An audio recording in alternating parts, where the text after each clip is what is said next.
प्यारे बुजुर्गों, माताओं, भाई और बहनों, हम सब जब अपनी ज़िंदगी की ओर देखते हैं तो हम सोचते हैं कि सबसे ज़्यादा दुख दर्द प्रभु ने हमारी झोली में डाल दिया।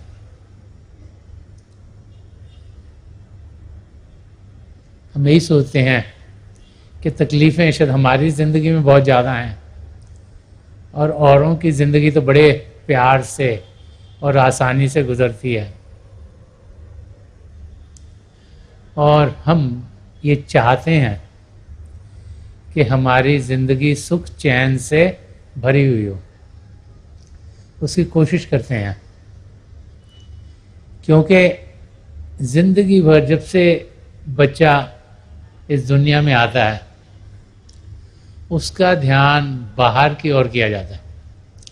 जैसे आपके घर में जब बच्चा होगा तो आप क्या करोगे, कुछ छुनछुना लेके उसको सुनाओगे, कुछ उसके अगर बैसिनेट में रखा है आपने या क्रिब में रखा है तो वहाँ पे कुछ लगाओगे, कोई मोटर से चीज़ यहाँ चल रही है, कोई यहाँ चल रही है, कोई टॉयज़ आजकल ऐसे होंगे, कुछ दबाओगे, कोई गाना बज रहा है, कुछ हिल रहा है, कुछ चल रहा है, कुछ जैसे बड़े बच्चे होते हैं उनको टीवी के ज़रिए कुछ ना कुछ ध्यान और चीज़ों में इंसान दिलवाता है। तो जब से बच्चा इस दुनिया में आता है उसको मन इंद्रियों के घाट पर जीना उसके माँ बाप सिखाना शुरू कर देते हैं। और वो बच्चा जैसे जैसे बड़ा होता है वैसे वैसे उसकी वो इंद्रियां और तेज़ी से फिर काम करने शुरू कर देती हैं और उस बच्चे को यही लगना शुरू हो जाता है कि सब कुछ इन इंद्रियों के ज़रिए ही होता है। तो जब वो थोड़ा सा बड़ा होता है, पढ़ता लिखता है, समय के साथ किसी काम काज में लग जाता है, चाहे उसकी शादी हो, बच्चे हों, अपने परिवार हो, तो वही समझना शुरू कर देता है कि खुशियाँ भी इन इंद्रियों के ज़रिए आएंगी। तो जो चीज़ आँखों से अच्छी लगती है इंसान उस और जाता है, सोचते हैं यहाँ से खुशी मिलेगी। जो सुनने में अच्छा लगता है हम सोचते हैं कि शायद इसके ज़रिए हमें बहुत सुकून मिलेगा, तो हम वो ज़्यादा सुनते हैं जो हमें अच्छा लगता है। किसी को एक किस्म का संगीत अच्छा लगता है, किसी को दूसरे किस्म का संगीत अच्छा लगता है, किसी को खाली क्लासिकल सितार शायद अच्छी लगती हो, किसी और को बीथोवन का म्यूज़िक अच्छा लगता हो। अलग अलग चीज़ें अलग अलग लोगों को लुभाती हैं, लेकिन वो सब चीज़ें हमें, जो हमारी इंद्रियां हैं, जो शारीरिक इंद्रियां हैं, जो फिजिकल सेंसेस हैं, उनके ज़रिए ही हमारा ध्यान बाहर की ओर लगाती रहती है। तो हम सोचते हैं कि खुशियाँ से वहाँ से मिलेंगी। बाहर की दुनिया प्रभु के अलग अलग रंगों से रंगी हुई हैं और उनसे जब हम खुशियाँ पाने की कोशिश करते हैं तो हम देखते हैं कि इंसान कभी कुछ यहाँ से लेने की कोशिश करता है, कभी वहाँ से लेने की कोशिश करता है, कि वहाँ से पाने की कोशिश करते हैं, वहाँ से पाने की कोशिश, अलग अलग जगह से हम चाहते हैं, हम सोचते हैं हमें खुशियाँ मिलेंगी, लेकिन भूल जाते हैं कि वो सब अलग अलग भी किसी एक का बना हुआ है। कि एक पिता एकस के अंबारक, के एक पिता परमेश्वर है, उसी की हम सब संतान हैं और उसी का रूप हम सब में है। ये समझ कम लोगों को होती है, क्योंकि हम ज़रूर सुनते हैं, पढ़ते हैं, अपने धर्म स्थानों पर जाते हैं तो बार बार यही सुनते हैं, लेकिन यहाँ से सुनते हैं, यहाँ से वो निकल जाता है बाहर। ज़्यादा लोग तो ज़िंदगी इस तरीके से ही गुजारते हैं। तो इंसान को होना कैसा चाहिए? एक वाक़या एक राजा का है। एक राजा था, उसे बड़ा लगता था कि पता लगे कि पुराने ज़माने में लोग क्या करते थे। तो उसने अपने एरिया में आर्कियोलॉजी लोगों को कहा कि खोदो, नीचे कुछ ना कुछ ज़रूर होगा। हमारे बुजुर्गों ने जो यहाँ 100 साल पहले, 1000 साल पहले, 2000 साल पहले, 5000 साल पहले रहते थे, वो देखो वो क्या छोड़ गए, वो शायद नीचे दब गया हो। तो जब वो खोद रहे थे तो उन्होंने देखा कि 3 सिर मिले। राजा के पास लाए कि ये 3 सर हमें मिले, हमने बड़ा ढूंढा और कुछ मिल नहीं रहा। तो राजा ने कहा अच्छा आप पता करो कि इन तीनों में से सबसे अक्लमंद कौन था। तो मिनिस्टर सोचा हम कैसे पता करें अक्लमंद कौन था, तो मर चुके हैं, तो कोई टेस्ट तो दे नहीं सकते, कोई इंटेलिजेंट का टेस्ट दें, कोई इनको देखें इनको इंग्लिश आती है, हिंदी आती है, जर्मन आती है, क्या आता है, कुछ इनसे पता नहीं कर सकते। और राजा का हुक्म हुआ कि पता करो कि इन तीनों में से कौन सबसे सियाना था, अक्लमंद था। तो सबने मिलके 2 हफ्ते लगाए, कुछ सोचा कुछ करा। 2 हफ्ते के बाद राजा के पास आया कि हमें पता लग गया कि कौन सा सबसे सियाना था।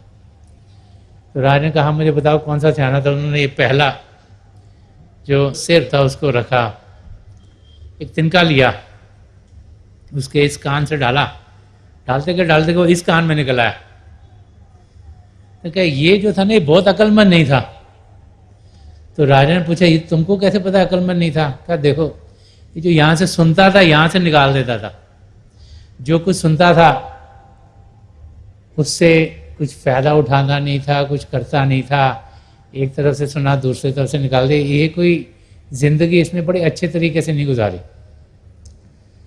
उनका राजा का अच्छा ये दूसरा वाला कैसा है, दूसरा रखा, उसके कान में तिनका डाला, यहाँ से डाला वो मुंह से निकलाया बाहर।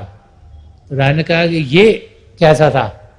तो उनका ये पहले से बेहतर था लेकिन बहुत बेहतर नहीं था। तो राजा ने कहा कि क्यों ये बेहतर नहीं था। कहा देखो ये जो सुनता था ये औरों को सुनाता था। जैसे सत्संग में गया, इसने अच्छी चीज सुनी, औरों को सुनाई कि आज मैंने सत्संग में ये सुना, ये वाकई बड़ा अच्छा था, ये कहानी बड़ी अच्छी थी, ये कहानी बड़ी अच्छी, अपने दोस्तों को सुनाई जाके, सबको बताया कि देखो ये मैं बड़ी अच्छी चीज सुन के आऊँ। लेकिन उसका मतलब क्या है उसको पहचाना नहीं, जाना नहीं, लेकिन जो सुना वो औरों को सुनाया। तो राजन का ये तीसरा कैसे था। तो उन्होंने तीला डाला, जाता रहा, वो कहीं निकल नहीं रहा, वो नीचे जाके नीचे से निकला यहाँ से। तो उनका ये कैसा था, कहते ये अक्लमंद इंसान था।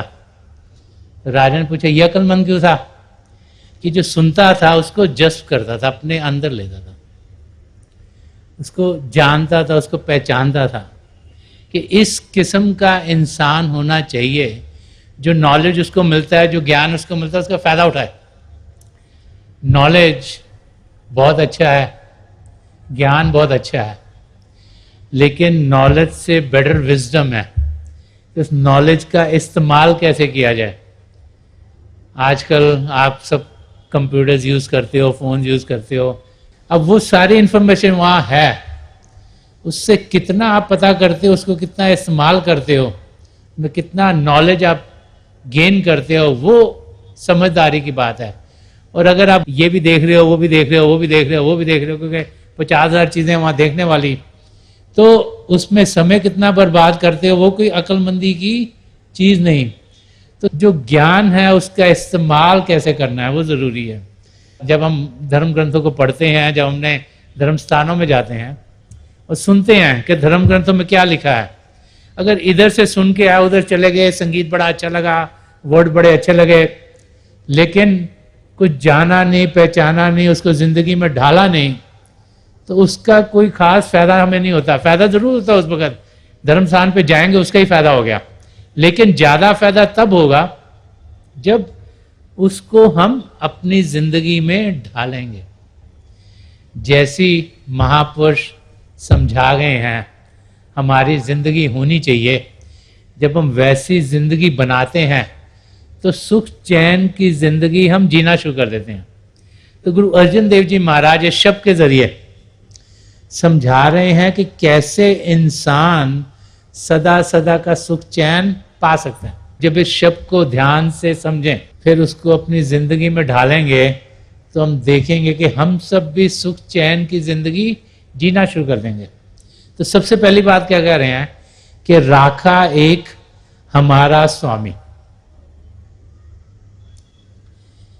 ये जानना कि सारी सृष्टि एक ही पिता परमेश्वर की बनी हुई है, उसे ईश्वर कहें, अल्लाह कहें, वाहिगुरु कहें, गॉड कहें, यहोवा कहें, कि उसी ने सब कुछ रचा है और उसी में हम ध्यान दें, उसी की पूजा करें, उसी की लगन हो, उसी से मिलने की आशा हो इंसान के अंदर, उसी को जाने, उसी को पहचाने, तभी हम अपने लिए सब कुछ पा लेंगे। महापुरुष हमें समझाते हैं कि हम जाने कि सबके सब एक ही पिता परमेश्वर की देन है और ध्यान उसकी ओर हो कि राखा एक हमारा स्वामी, कि रखवाला हमारा एक ही है, वही है जो हमारा रखवाला है, वही, उसी की ओर ध्यान देंगे तो हमें सब कुछ मिलेगा। और सोचेंगे कि यहां से भी कुछ पालें, यहां से कुछ और पालें, यहां से कुछ और पालें, यहां से कुछ और पालें, ये चीज हमको ज्यादा अच्छी लग रही है, ये हमारे लिए बेहतर होगी, तो हम कुछ पा नहीं सकेंगे। वो इंसान जिसके पैर अलग अलग बेड़ियों में होते हैं वो कभी भी आगे बढ़ नहीं सकता। तो सबसे पहले तो ये समझ आना कि एक ही हमारा रखवाला है, एक ही कर्ता पुरख है, एक ही पिता परमेश्वर है जिसकी रजा में सब कुछ होता है और वही हमारा रखवाला है, वो हमारी प्रोटेक्शन करता है। कबीर साहब ने भी कुछ ऐसे फरमाया कि अव्वल अल्लाह नूर उपाया, कुदरत के सब बंदे, एक नूर थे सब जग उपजा, कौन भले कौन बंदे। कि सबसे पहले परमात्मा तो उसको अल्लाह कहें, वाहिगुरु कहें, गॉड कहें, जो जिस नाम से मर्जी पुकारें, उनसे नूर उत्पन्न हुआ। नूर क्या नाम है, शब्द है, light and sound of God, ज्योति और श्रुति, वो सत्ता जिससे सारी सृष्टि रची गई और उससे ही सारी सृष्टि रची गई है।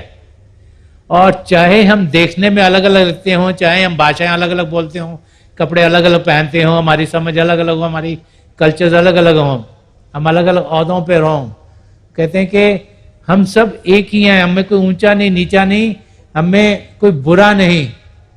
अगर उस प्रभु के हम बनाए गए हैं तो हम सब अच्छे ही अच्छे हैं। और यही नजरिया महापुरुषों का होता है। वो जब किसी से मिलते हैं उसमें की बुराई नहीं देखते, उसकी अच्छाई देखते हैं। क्यों? क्योंकि उन्हें मालूम है कि इस शरीर को जो जान दे रही है, जो असलियत है, वो आत्मा है। वो आत्मा पिता परमेश्वर का अंश है। वो आत्मा प्रभु का अंश होने के नाते उसी प्रेम के महासागर की बूंद है और वो आत्मा शुद्ध है, सच्ची है, अच्छी है। और इसीलिए जब हम देखते हैं कि महापुरुषों के अंग संग कौन होते हैं, तो हम देखते हैं कि तरह तरह के लोग होते हैं। भारी रूप से कईयों को हम अच्छा कहते हैं, कहीं को बुरा कहते हैं, कहीं को पढ़ा लिखा कहेंगे, कहीं को अनपढ़ कहेंगे, कहीं को गरीब कहेंगे, किसको अमीर कहेंगे। कोई एक धर्म को फॉलो कर रहा होगा, दूसरे धर्म को फॉलो कर रहा होगा, लेकिन वो सब वहां क्यों होते हैं? क्योंकि वो असलियत की जानकारी पाने के लिए वहां होते हैं। उन सबको भारी रूप क्या है, भारी जिंदगी क्या है, उसका कोई असर नहीं। उन सबको ये यकीन हो जाता है कि असलियत बाहर नहीं, अंदर में है। असलियत शरीर में नहीं, रूह में है, आत्मा में है। और इसीलिए वो उस आत्मा को उभार देने के लिए, उस आत्मा को प्रभु से मिलाने के लिए ही इकट्ठे होते हैं।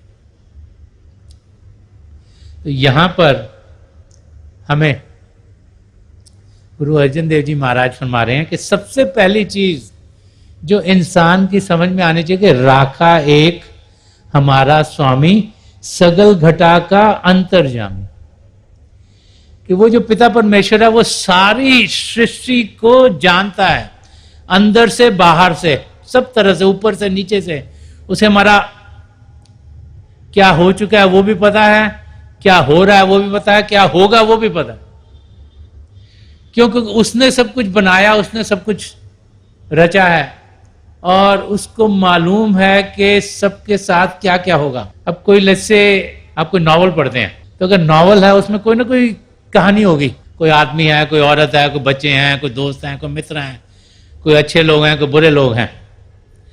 अब जिसने नॉवल लिखा उसको सब पता है कि जो अच्छा इंसान, जो हीरो है इस नॉवल का, इसकी कैरेक्टरिस्टिक क्या होंगी, ये जो विलन है इसका, इसकी कैरेक्टरिस्टिक क्या होंगी, ये जो साइड कैरेक्टर्स हैं इनकी कैरेक्टरिस्टिक क्या होंगी, ये जो बाकी लोग हैं नॉवल में इनकी कैरेक्टरिस्टिक क्या है, उसको ये पता है ये शुरू में क्या ये करेंगे, बीच में क्या करेंगे, आखिर में क्या करेंगे, सब कुछ उस नॉवल लिखने वाले को पता है, क्योंकि उसने नॉवल लिखा है।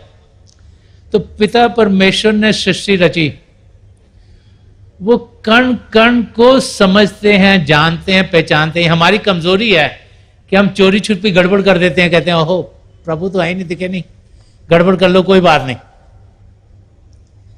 बच्चे भी माँ बाप से दूर होते हैं, गड़बड़ कर देते हैं कि माँ बाप तो है ही नहीं, किसको पता लगेगा। ये हमारी कमजोरी है। पिता परमेश्वर की निगाह हम सब पर हर समय रहती है, हम कैसे भी हों, दुनिया के लिहाज से अच्छे हों बुरे हों, पिता परमेश्वर की अच्छी दृष्टि हम पर रहती है।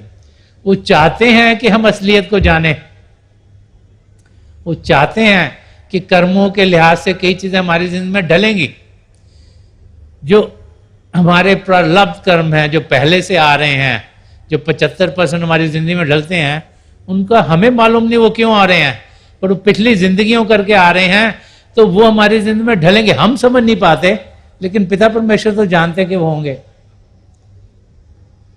तो यहां पर हमें गुरु अर्जन देव जी महाराज ये समझा रहे हैं कि राखा एक हमारा स्वामी, सगल घटा का अंतर्जामी, के जो हमारा रखवाला है, जो हमें प्रोटेक्ट करता है, तो हम किसी भी नाम से पुकारें, वो सारी सृष्टि को अंदर बाहर से जानने वाला है,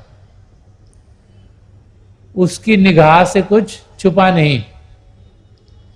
और जब ये इंसान सही तरीके से समझ लेता है तो फिर उसकी जिंदगी बड़े अच्छे तरीके से गुजरेगी।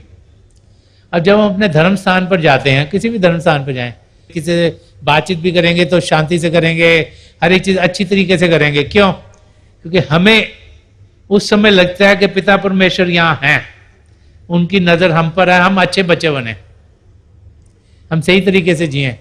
और जब ये यकीन हो जाए कि पिता परमेश्वर हमारे अंग संग है, उनकी निगाह हमारे आस पास है, हमारे साथ है, तो जिंदगी इंसान खुद ब खुद सही तरीके से जीना शुरू हो जाता है।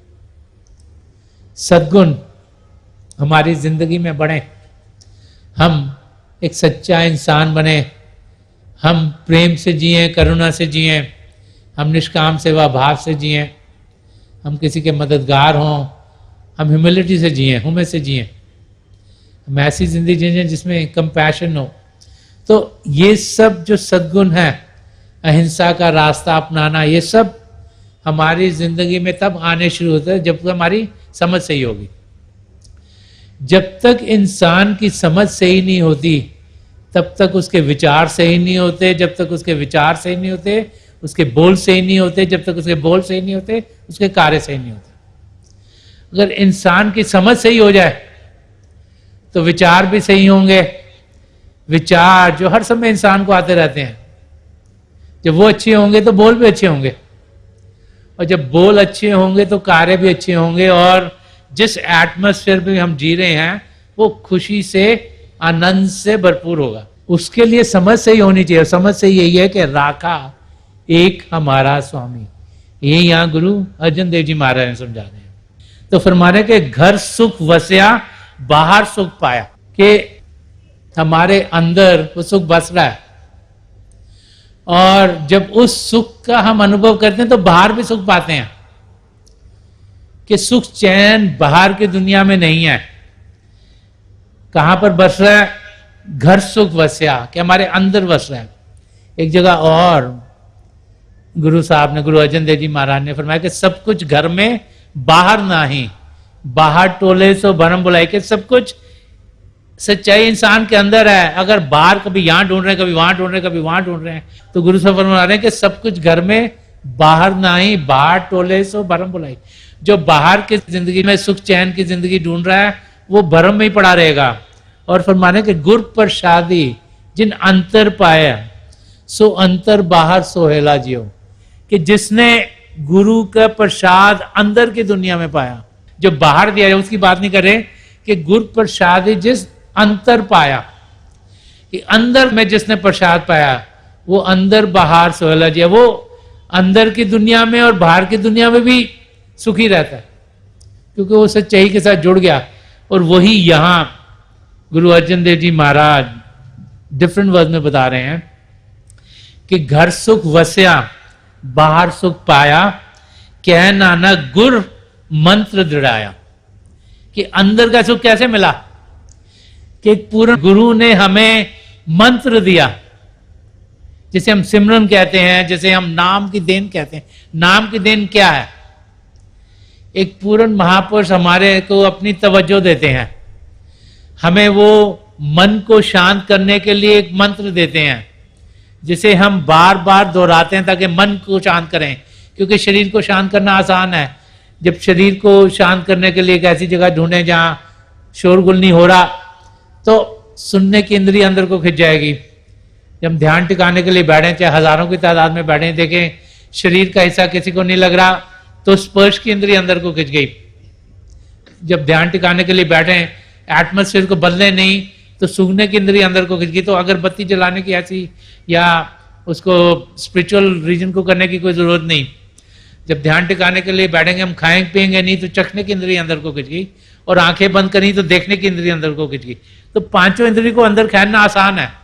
एक शांत जगह ढूंढ के बैठ के आंखें बंद करें तो खिंच गई। मुश्किल क्या है? जैसे वो करते हैं तो मन जो नहीं चाहता हम पिता परमेश्वर को जाने, जो चाहता हम दुनिया में लगे रहें, कोई ना कोई विचार भेज देता है।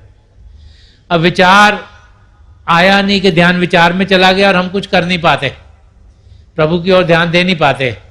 तो इसीलिए मन को शांत करने के लिए हमारे सदगुरु कुछ नामों में अपनी तवज्जो डालते हैं और वो मंत्र बना के हमें देते हैं, ताकि हम उन्हें मन ही मन दोहराएं। मन ही मन क्यों दोहराएं? कि मन के जरिए सारे विचार हमें आ रहे हैं। तो जैसे मन ही मन उन्हें दोहराते हैं तो क्या होता है? हमारा मन, उसकी ताकत, क्योंकि ये सब प्रभु के जाति नाम है, उसमें हमारे सदगुरु ने अपनी ताकत दी है, तो वो प्रभु के नाम के जाप में मन लग जाता है। और जब प्रभु के नाम के जाप में लगता है, ध्यान प्रभु की ओर होता है और हमें विचार आने बंद हो जाते हैं। उस स्थिति में जबकि शरीर शांत है और मन भी विचार नहीं भेज रहा, तो अंधेरे में हमें रोशनी के चिन्ह दिखते हैं। जो ज्योति और श्रुति, लाइट एंड साउंड, जो दो प्राइमल मैनिफेस्टेशंस हैं पिता परमेश्वर की, उनका हम अनुभव करते हैं और उसके साथ जुड़ते हुए फिर अपने सदगुरु की मदद से अंदर की दुनिया में जाना शुरू हो जाते हैं।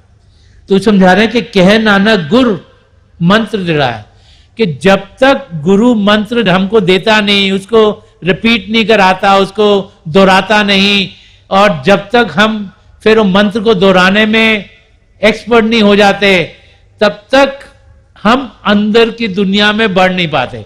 और जब अंदर की दुनिया में बढ़ेंगे, उसका अनुभव करेंगे, तभी यकीन होगा कि पिता परमेश्वर हैं, कण कण में समाये हुए हैं, और सुख चैन की जिंदगी हम जीना शुरू कर देंगे। गुरु अर्जन देव जी महाराज फरमारे कि कह नानक गुरु मंत्र दिलाया। तो जिसको पूर्ण महापुरुष ने अंदर का गुरु प्रसाद दे दिया, जैसे गुरु प्रसाद जिन अंतर पाया सो अंतर बाहर सोहला जी, वही अंदर और बाहर से सुखी होगा, वही सदा सदा का सुख चैन पाएगा, वही अपनी मंजिल तक पहुंच पाएगा, और हम सब उस मंजिल तक पहुंच सकते हैं। हम में से कोई ऐसा नहीं जो उस मंजिल तक ना पहुंच सके। करना क्या है? ध्यान पिता परमेश्वर की ओर करनी है। करना यह है जैसे सन रविदास जी महाराज ने फरमाया कि साची प्रीत हम तुमसे हो जोड़ी। हम लोग तो प्रीत किसके साथ, इसके साथ भी जोड़ लेते हैं, उसके साथ भी जोड़ लेते हैं, ये भी जोड़ लेते हैं, ये नई चीज खरीदी ये भी अच्छा लग रही है, ये ले लिया ये भी अच्छा लग रहा है, हर एक के साथ प्रीत जोड़ लेते हैं। तो फरमा रहे हैं कि साची प्रीत हम तुमसे हो जोड़ी, तुमसे हो जोड़ अवर संग तोड़ी। कि जब आपके साथ सच्ची प्रीत लग गई, जब हमारा प्रेम पिता परमेश्वर के साथ हो गया, तो औरों के साथ अपने आप लगाव कम होना शुरू होगा। ये दुनिया की चीजें जो हमें खींचती हैं अपनी ओर, ये अपने आप कम होनी शुरू हो जाएंगी। क्यों? क्योंकि जहां से सदा सदा का आनंद मिलना है, जहां से सदा सदा का सुख चैन मिलना है, जब हमारा ध्यान उस ओर हो जाएगा, जब हमारा प्रेम उसके साथ हो जाएगा, तो बाकी चीजें खुद ब खुद फीकी लगनी शुरू हो जाएंगी। जब तक हम पिता परमेश्वर के प्रेम का अनुभव नहीं करते, तब तक हम सच्चाई क्या है उसकी जानकारी नहीं पाते। लेकिन जैसे उस प्रेम का अनुभव करते हैं और अंदर से उस प्रेम का एक्सपीरियंस करते हैं, तो फिर सुख, चैन और आनंद की जिंदगी हम जीना शुरू कर देते हैं।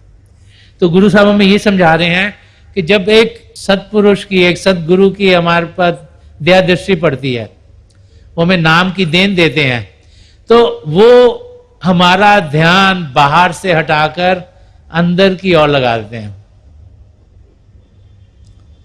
और जब अंदर की दुनिया में हम बढ़ते हैं, उनकी दया मेहर से इस शरीर से ऊपर उठते हैं, रोशनियां, आसमान, सितारे, चंद्रमा, सूर्य को पार करते हुए उनके नूरी स्वरूप तक पहुंचते हैं। वो फिर हमें पिंड से अण्ड में, अण्ड से ब्रह्मांड में, ब्रह्मांड से पार ब्रह्म में, वहां से सचखंड तक ले जाते हैं। और वहां पर पहले हम उनमें लीन होते हैं, फिर वो हमें प्रभु में लीन कर देते हैं। तब जाकर असलियत क्या है उसकी जानकारी हमें होती है। और जब असलियत के साथ हम जुड़ते हैं, तो हमें पूरा यकीन हो जाता है कि पिता परमेश्वर कण कण में समाये हैं। और जब वो होता है, तब हमारी जिंदगी के जीने का तरीका ही बदल जाता है। क्योंकि जब ये यकीन हो जाता है कि पिता परमेश्वर हमारे अंग संग हैं, तो फिर इंसान सही तरीके से जीता है, एक सच्चा इंसान बनता है, एक अच्छा इंसान बनता है, और उसकी लगन पिता परमेश्वर से बढ़ती चली जाती है, और सुख, चैन और आनंद की जिंदगी जीते हुए अपनी मंजिल तक पहुंच जाता है।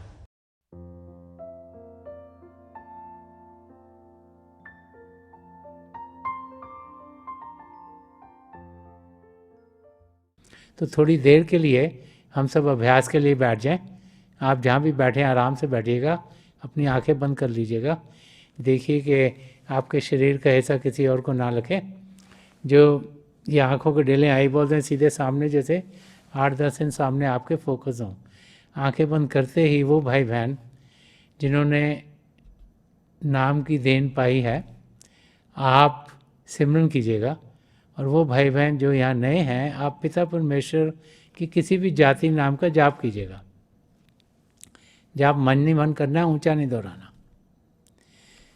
आपके सामने अंधेरे में आपको रोशनी के चिन्ह मिलेंगे। शुरू शुरू में ऐसे लगेगा जैसे रोशनी आगे जा रही है, समय के साथ ऐसे लगे रोशनी टिक गई है। तो हो क्या रहा है कि रोशनी आपके भीतर है, प्रभु का शब्द आपके अंदर चल रहा है। जब आपका ध्यान टिकता है, आपको प्रभु की ज्योत के दर्शन होते हैं। जब आपका ध्यान टूट जाता है, आपको अंधेरा अंधेरा लगता है। तो समय के साथ साथ जैसे आपकी कंसंट्रेशन बढ़ती है, फिर आप उनसे आगे और बहुत से नज़ारे आपके लिए खुलने शुरू हो जाएंगे। मेरी प्रभु के चरण कमलों में यही प्रार्थना है कि जो जो हम सबके लिए बेहतर है, वही हमारी ज़िंदगी में ढले। और जो पिछली सेंचुरी के महापुरुष हुए हैं, हजूर बाबा सावन सिंह जी महाराज, परम संत कृपाल सिंह जी महाराज, दयाल प्रसन्न दर्शन सिंह जी महाराज के चरण कमलों में यही प्रार्थना है कि प्रभु की ज्योत के हमें दर्शन करवाएं।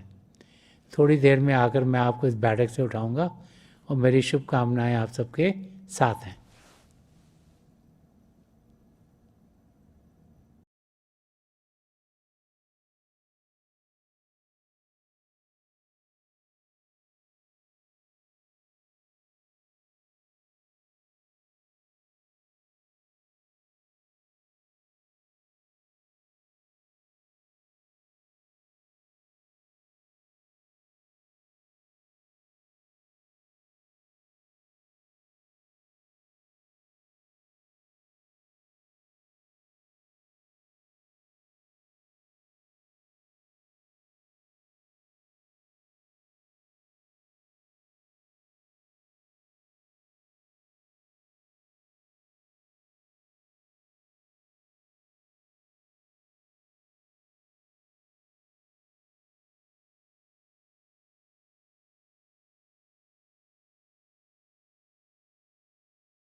छोड़ दीजिए जी, प्लीज़ लीव ऑफ।